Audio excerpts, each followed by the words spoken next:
Ladies and gentlemen, politics is a very interesting game. And politics is also a very dirty game. Yesterday, Mithika Linturi destroyed William Ruto, Lake Burukenge, during an interview in one of the vernacular stations in Meru. But there's something he said which I want us to analyze. But first of all, let me just take you through some of the things Mithika Linturi said about William Ruto, because you would not believe. For example, he's saying President Ruto called DP Kindiki and put him on speakerphone in my presence. Kindiki said I was the root cause of Meru problems. Kindiki said he can never speak to me. Let him come out and say I am lying. You see, that's a very simple statement. But deep down, it tells you how William Ruto operates. That William Ruto is someone who can call you, place you on a speakerphone without the other guy knowing. That's very important. There is something also here. If only I knew President Ruto would change, I would have thought otherwise on supporting him. He is no longer the prayerful, humble man we knew. He is not consistent.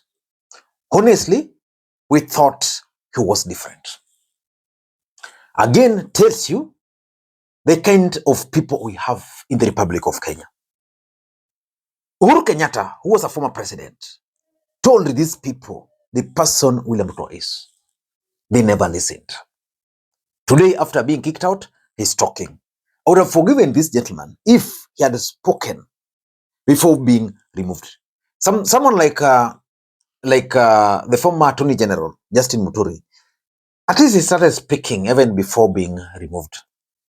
He's also saying, mimba imefika miezi 9 na lazima mtoto azaliwe. Get that? I was nowhere near the fertilizer scandal. Whatever former Deputy President Rigathi Gachagua said that I was not involved is pure truth. I carried the cross because I was agriculture CS then. This guy was even dragged in parliament for impeachment. He never spoke. Why now? But Kenyans need to know the truth. As a former cabinet secretary for agriculture, Mithika Linturi should tell Kenyans the truth. There's something he's also saying here, which is going to form the basis of this analysis, that Ruto has made a big mistake bringing Raila into government. I don't know how he's planning to replace Gema votes. This broad-based government is the cause of all chaos. I want to say this categorically. Again, I want to analyze this. But remember, broad-based government came in after Mithika Linturi had been replaced. Broad-based government cannot be blamed for the problems, for the chaos in Kenya Kwanza when he was in government, because even the Gen Z protest happened when there was no broad-based government. In fact, broad-based government came in after those chaos. But I'm coming back to that. He's also saying that Ruko is a gun for hire. He was paid $40,000 to impeach me. He cannot deliver anything. He is very incompetent. You cannot kill your brother so that you inherit his fortunes. A lot of things he said. There's something also he said here, that he once tried resigning from the cabinet position because of the frustration he got from the head of public service, Felix Kosgei. Mithika said his appointments were revoked and he had to protest to the president. He says during his tenure, he also doubted the president, especially during cabinet meetings. He's actually saying what Muturi is saying, what Rigathi Gachagua is also saying. But I want us to talk about what he said about Raila Odinga and the broad-based government, because that's significant politically speaking.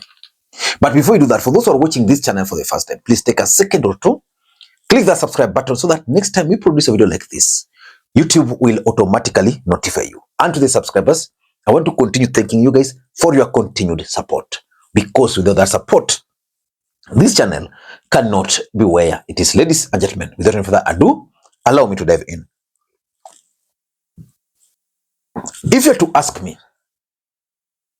the move by Mithika Linturi to officially dump William Ruto is a huge political blow for the president. Why? Because just the other day, President William Ruto was in Meru. And we all remember what he said in Meru. The president told the residents there that he's already in talks with Peter Munya and who? The same guy who spoke yesterday. And Mithika Linturi is even saying that William Ruto actually lied. So it's a big blow for him because, number one, Mount Kenya East.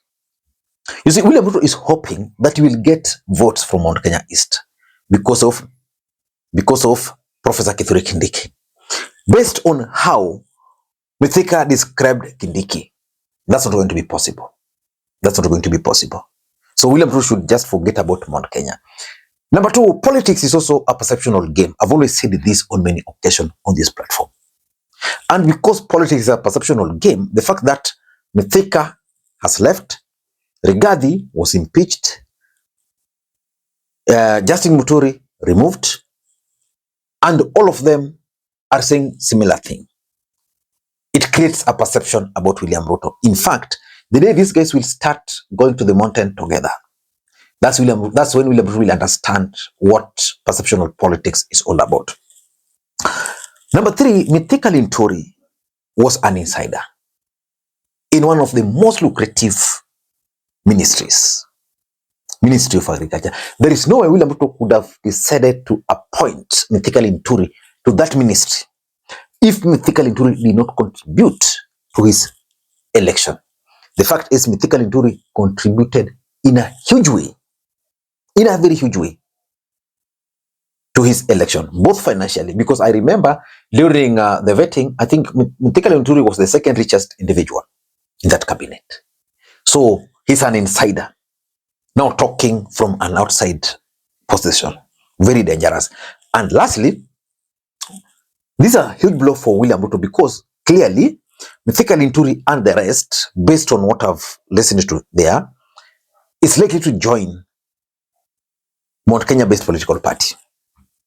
And if Mount Kenya-based political party will be formed, that's going to be a huge political blow for the president. Ladies and gentlemen, that's not what I want us to discuss. In this video, I want us to discuss about Raila Odinga joining government and why Mithika Linturi is actually blaming Raila Odinga. Before I do that, allow me to give a huge shout out to our today's sponsor, Carotex Computers. If you are looking for reliable and quality computers and accessories, then Carotex Computers is the place to go. They offer both brand new and refurbished laptops, desktops, tablets, and other accessories. They are located at Nairobi Bazaar Plaza along Moi Avenue, Mesa 9, first floor, room number 7, unit 3. They also deliver nationwide, which means you can conveniently place your order through their website, which is pinned in the comment below. Ladies and gentlemen, allow me to be very brief. Why would Mithika Linturi address the Meru nation and drag Raila Odinga and broad-based government? Because we all know that by the time broad-based government was being put in place, Mithika Linturi was already out of government. Mithika Linturi was removed because of the Gen Z protest. By that time, even Raila Odinga was with the Gen Zs. Why would he now drag the name of Raila Odinga? Number one, there is attempt to bring back Raila phobia in the mountain. The truth of the matter is that if Raila Odinga had not joined William Ruto's government, Mount Kenya would have really loved to rally around Raila Odinga because they wanted to use Raila Odinga to punish William Ruto.